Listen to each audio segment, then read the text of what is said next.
How to use Discord voice changer.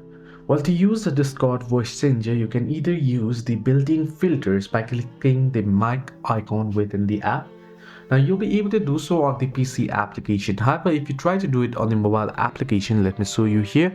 Open up Discord and head into any voice channel that you are going to be joining. Then you can see here, allow it. So I'll continue this here.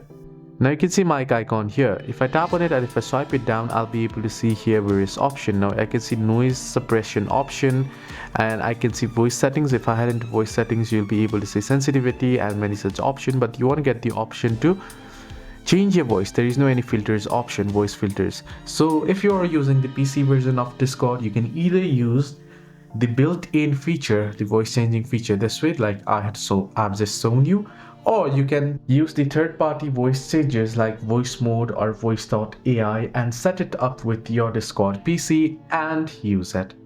So if you want a detailed video on it, make sure to subscribe and comment down below. I'll make sure to make a detailed video on how you can use Discord voice changer. For now, hope this video was helpful. Do like and subscribe.